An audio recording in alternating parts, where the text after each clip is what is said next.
Olá, pessoal! Confira o que estará em destaque no Tradição News desta semana. Expofeira de Pelotas ultrapassa 7 milhões em remates. A feira ainda arrecadou 2 toneladas de alimentos e R$20 mil que serão convertidos para projetos sociais. Você também vai conferir como foi a cerimônia de mérito rural e os homenageados da edição. Conheça o projeto Colo de Laurinha, que prevê informação, garantia de direitos e maior cuidado com as crianças em unidades de terapia intensiva. E uma entrevista com o superintendente regional da Caixa Econômica Federal. Acompanhe agora!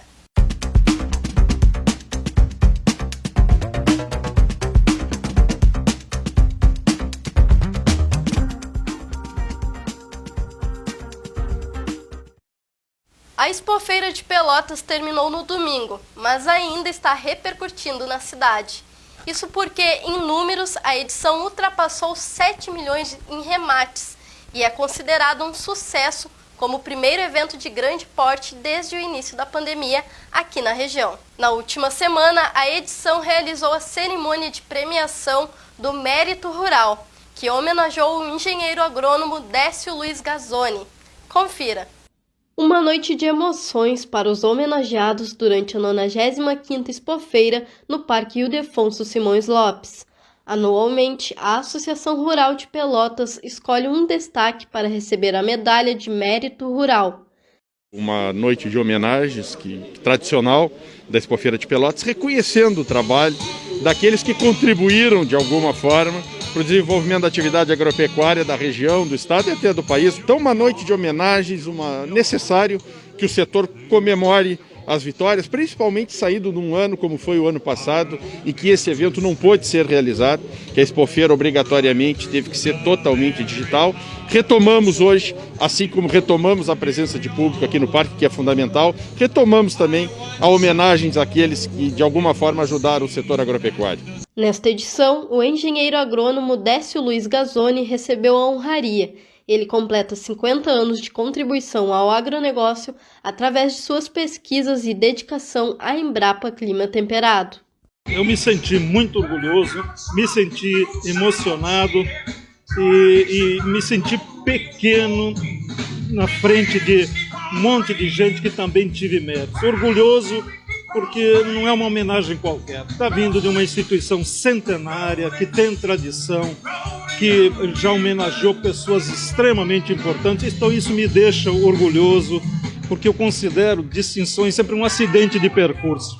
Eu nunca trabalhei por isso, nunca trabalhei buscando reconhecimento. Eu trabalho porque esta é a minha vocação, eu entendo que esta é a minha missão. Então, fico orgulhoso e emocionado pela premiação. Esteve presente na cerimônia o governador em exercício, delegado Ranolfo Vieira Júnior. Ele representou o governador Eduardo Leite, que na data estava em viagem à Espanha. Sem dúvida alguma, como eu disse, na minha manifestação, um evento que está na sua 95ª edição fala por si só. Um evento que mesmo em meio à pandemia está acontecendo, observando-se aí os protocolos sanitários, enfim, e no momento em que nós temos mais de 92% da população do estado, já com a primeira dose, mais de 67% com o esquema vacinal completo, essa feira tem também esse significado da retomada, do recomeço, de nós voltarmos o máximo possível daquilo que chamamos de normalidade. Ainda na oportunidade, foi entregue a medalha Dr. Nunes Vieira, concedida a personalidades com destacada atividade na produção rural. Nesta edição, 2 foram os agraciados com a honraria: Ana Carolina Kessler, ex-presidente da associação, e o jornalista José Henrique Pires, curador da exposição de 95 anos da Expofeira Pelotas. Olha, eu me sinto honrado 2 vezes. Primeiro, por essa medalha que eu não esperava receber, justamente por aquilo que a prefeita Paula falou. É um prêmio geralmente concedido a produtores rurais que têm, enfim, um envolvimento com a matriz produtiva direta. No meu caso, o que fez com que eles se lembrassem de me dar essa alegria e me fazendo essa homenagem foi que eu pude ajudar a preservar os 9 galpões da Associação Rural eles que foram feitos em 1945 e que eles precisavam ser restaurados, ficando exatamente iguais, porque eles precisavam ser preservados, mas mais do que pavilhões históricos, são pavilhões que ainda recebem alunos da zootecnia, alunos da agronomia, que recebem animais que precisam ser cuidados, e quero, através do Jornal Tradição, através de vocês, da TV Tradição, dizer que fico muito honrado, muito feliz e agora mais comprometido ainda com eles e com tudo que vem pela frente. Neste ano, o valor para ingressar ao Parque da Expofeira era a doação de 1 quilo de alimento não perecível ou o pagamento de R$ 5,00, que serão convertidos para projetos sociais. No encerramento da feira, foram divulgados os números das arrecadações: 2 toneladas de alimento e mais de R$20 mil. Confira mais detalhes. Diferentemente das edições anteriores, neste ano, toda a entrada no Parque Ildefonso Simões Lopes foi revertida para o projeto Mesa Brasil, do SESC, o que gerou bons resultados. Ao longo dos 7 dias foram arrecadados mais de 2,5 toneladas de alimentos não perecíveis. Já o montante financeiro superou R$20 mil. A ação solidária será encaminhada para instituições de Pelotas, como o Instituto de Menores Dom Antônio Zátera. A diretora do local falou da importância das doações para as famílias que são atendidas. É uma instituição que apoia e acolhe 294 crianças em situação de vulnerabilidade social, e essa doação nos ajuda muito, pois a gente colabora com as crianças doando as refeições de café da manhã, almoço e café da tarde, e também distribuindo as cestas básicas. Então essa doação é primordial para que esse acompanhamento continue acontecendo, né? Em 7 dias de evento, a Expofeira recebeu cerca de 50 mil visualizações nas transmissões ao vivo e diariamente cerca de 7 mil pessoas passaram pelo parque para conferir os leilões, participar das provas e conferir os estandes. A produtora do evento estava muito satisfeita com os resultados. Com faturamento recorde, os leilões da 95ª Expofeira ultrapassaram o dobro do valor registrado no ano anterior, fechando em 7 milhões. Foram 9 remates durante os 7 dias de feira, com oferta de gados de corte, gado leiteiro, pôneis e cavalos crioulos. A transmissão ao vivo favoreceu a participação nos leilões de criadores de outros estados, e o evento como um todo marcou a retomada econômica da região sul. 2 meses antes do evento, 80% dos estandes já haviam sido negociados. No sábado e no domingo, os portões precisaram ser fechados temporariamente devido à lotação máxima controlada em virtude dos protocolos sanitários. Uma grande oportunidade fazer uma feira de retomada, de união, né, de solidariedade. A gente construiu um projeto junto da Associação Rural e do Sindicato Rural, junto dos expositores, dos patrocinadores, para uma grande retomada, pensando nas pessoas. Porque como vai fazer uma feira de retomada num momento delicado de pandemia? Então, foi construído todo um protocolo em cima disso para poder receber visitantes, expositores, de forma segura. Cada expositor dentro da feira foi recebido de uma forma encantadora, de uma forma que ele leve, né, para a sua história uma expofeira de retomada, como foi, enquanto produção, organização, entregar algo que chegue num resultado rico, valioso, é uma satisfação gigante, né? Neste ano, algumas novidades foram os espaços para as doceiras e para as mulheres empreendedoras. Tais oportunidades também contribuíram para o maior reconhecimento da feira, que conectou o meio rural e o público urbano. A gente, dentro da nossa programação, construiu um evento híbrido, um evento que conta com o potencial, o alcance do digital, mas que contou com essa grande e importante questão que foi a reabertura do nosso parque. Construímos aqui uma ação solidária, não só conseguimos abrir espaço para pessoas que estão em uma situação econômica mais difícil e que precisavam expor os seus produtos, mas também conseguimos fazer uma ação solidária através da conversão do valor do ingresso em 1 quilo de alimento não perecível, em um brinquedo, em um pacote de fraldas, ou então numa doação em dinheiro para que as pessoas pudessem acessar o parque, e a gente converteu isso num valor que vai ser doado às instituições através do programa do Mesa Brasil. E, claro, para nós orgulha muito conseguir ter feito uma feira em que acolhemos o público, as pessoas vieram aqui, se sentiram seguras, felizes em estar aqui no parque. A gente aqui sempre lembra que aqui em Pelotas, na nossa pista de remates, nós temos talvez o melhor lugar para venda de reprodutores de pecuária de corte do estado do Rio Grande do Sul. Isso é muito importante e esse ano não foi diferente. Acompanhando o bom momento que vive a pecuária, nós tivemos aqui valores recordes vendidos na pista que superam em mais de 100% o que foi vendido ano passado. Mas eu acho que é sempre bom a gente destacar a importância que foi o público acreditar no evento, vir aqui visitar o parque e acreditar em fazer negócios e ter boas oportunidades aqui dentro da feira. Ainda falando de eventos agropecuários, o presidente da Associação Rural de Jaguarão tem um convite para dar. Produtores rurais da Zona Sul, o Sindicato Rural de Jaguarão está promovendo a sua Primavera de Remates. Serão 3 remates de reprodutores e ventres. Dia 16 de outubro, às 19 horas, pelo Lance Rural, teremos Estância Santa Nélia e convidados. Dia 29 de outubro, às 19 horas, Estancinha Santa Maria e convidados pelo TV Rural Tarumã YouTube. E em novembro, Fazenda Container, também pelo TV Rural Tarumã YouTube. Convidamos a todos que prestigiem a nossa Primavera de Remates.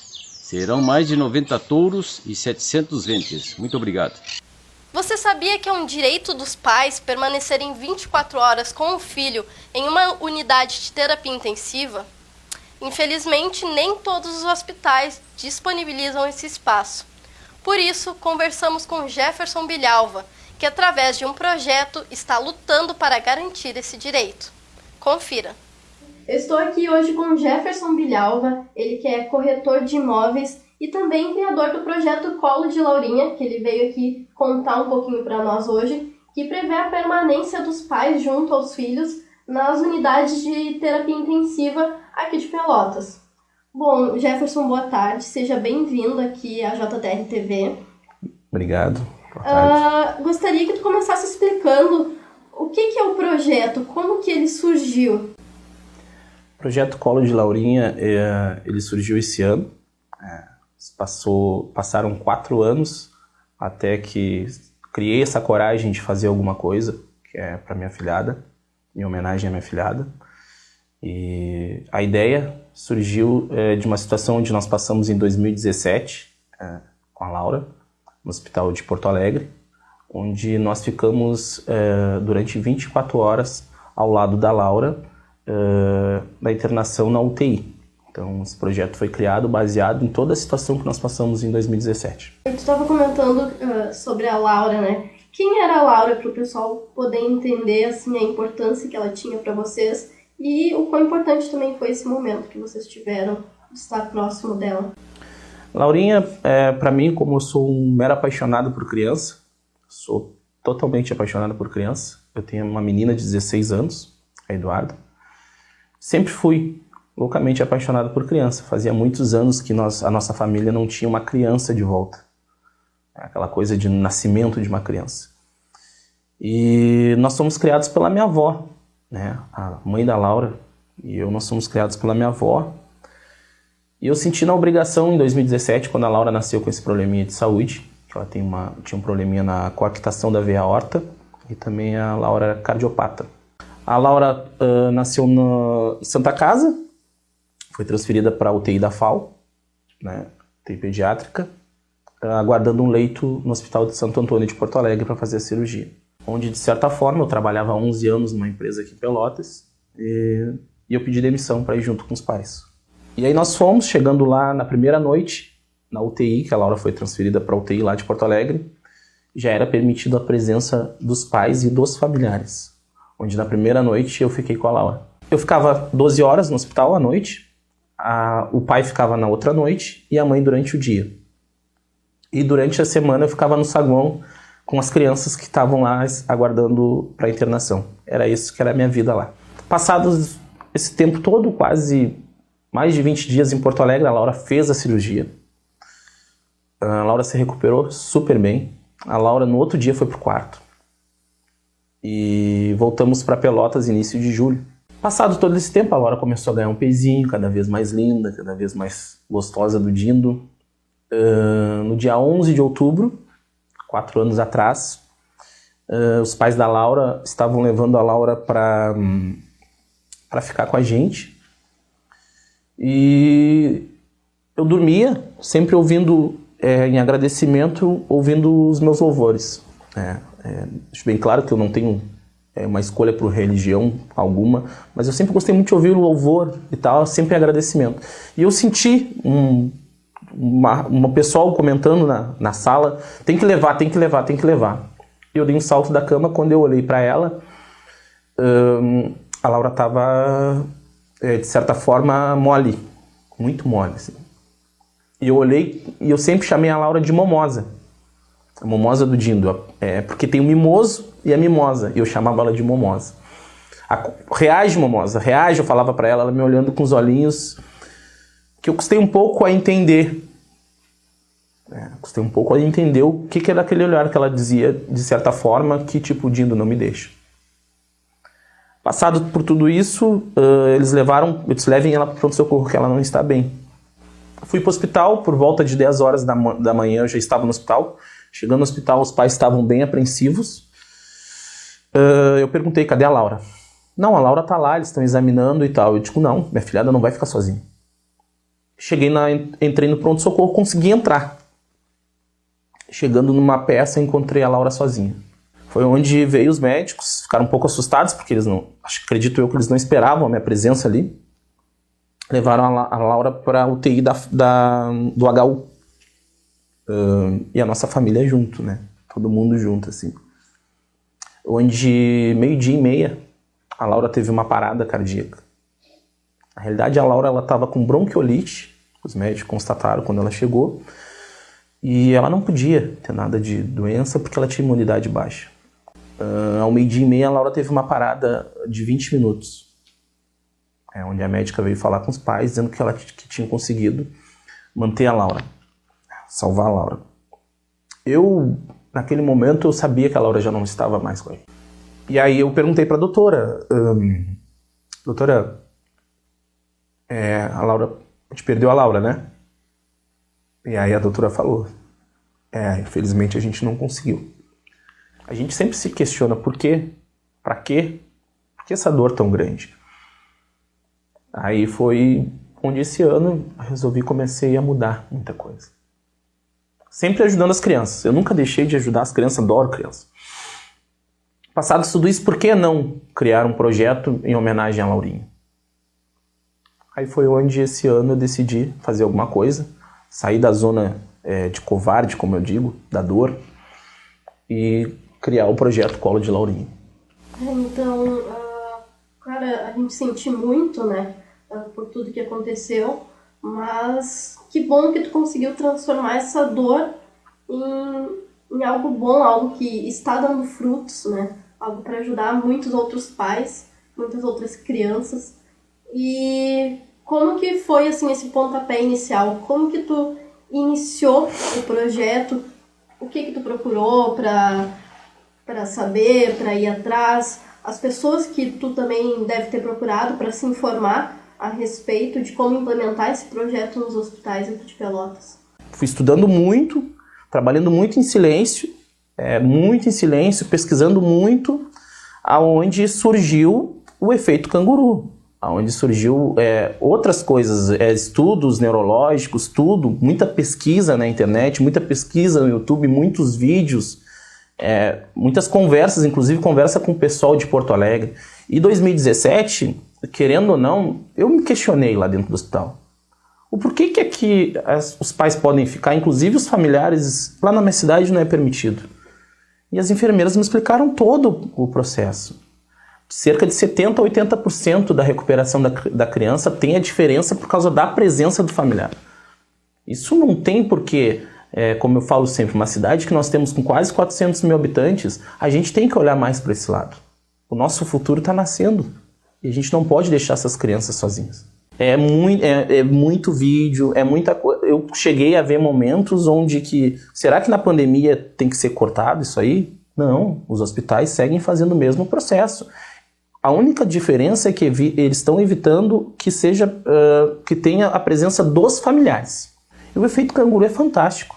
O efeito canguru é fantástico. Eu nunca imaginei que eu estaria numa UTI com a minha filhada e ela deitada no meu peito na noite. Eu segurando meu dedinho para dormir e eu cantando para ela. Isso é fantástico. É o lado do ser humano que a gente tem que viver. Não existe justificativa para te deixar uma criança com 2 visitas de meia hora por dia. Nós precisamos ter uma adaptação, a gente precisa se adequar, a gente precisa lutar pelas crianças, a gente precisa lutar por um direito. Artigo 10, artigo 12 do Estatuto da Criança e do Adolescente, onde diz que é lei a permanência dos pais e familiares durante 24 horas na UTI, neonatal e pediátrica.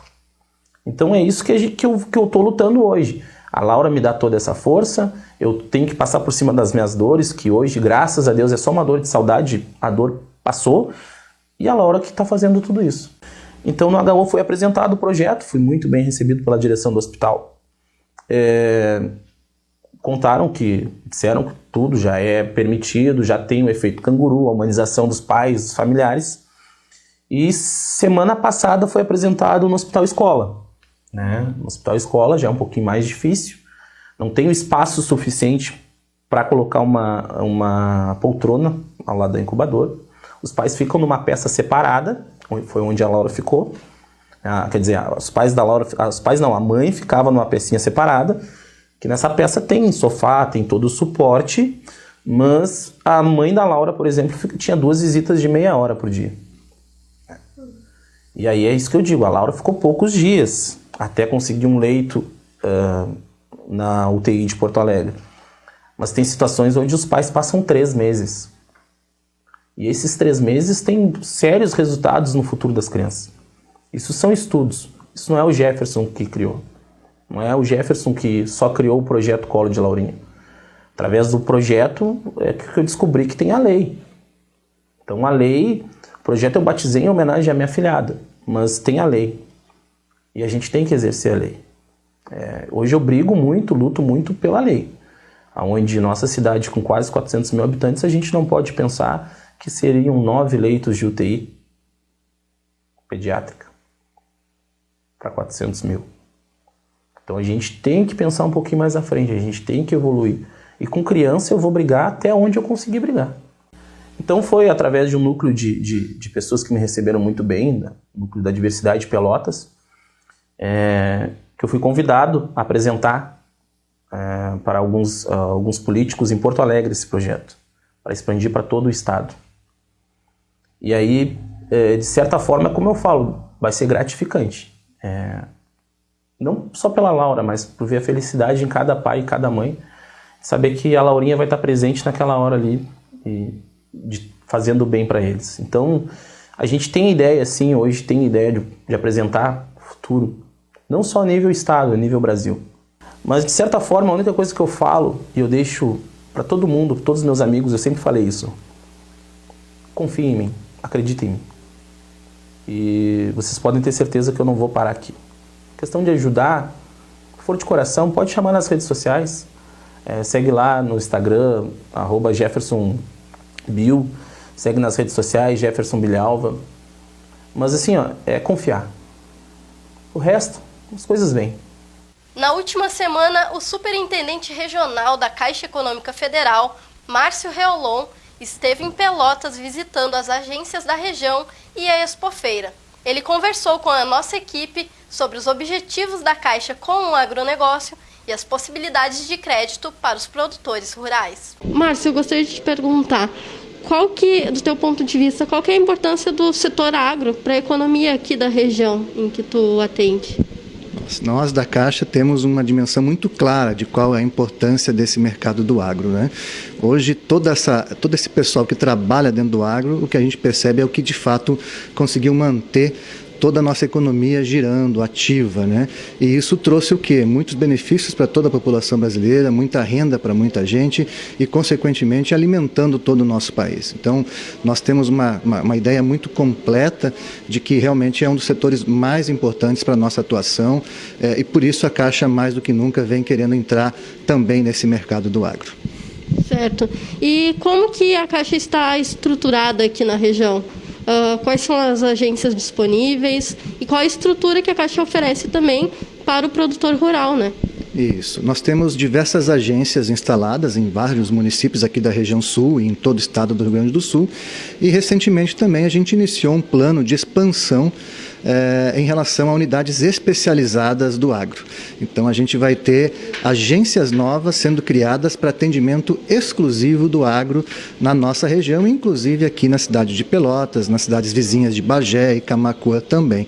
Então a pessoa que precisa procurar algum acesso ao crédito do agro, a gente vai ter, além das nossas agências normais, também unidades especializadas no agronegócio para fazer o seu atendimento. Nós estamos hoje disponibilizando mais de 33 bilhões de reais em oferta de crédito para o agricultor, para o pecuarista, e deste recurso, mais de 7 bilhões em recursos equalizados, ou seja, que traz uma condição ainda mais facilitada para o produtor rural. Então são linhas de custeio, são linhas de investimento, são linhas de industrialização, linhas de comercialização, atendendo também ao pequeno produtor, que é o do Pronaf, ao médio produtor do Pronamp e ao grande produtor. Então a Caixa hoje tem todas as linhas disponíveis no mercado agrícola para poder ofertar para os nossos clientes. E a gente quer deixar muito claro que a Caixa sempre teve uma cultura de atendimento prioritário às pessoas, pensando nas pessoas. Por isso o nosso slogan é o banco de todos os brasileiros. Então a gente quer realmente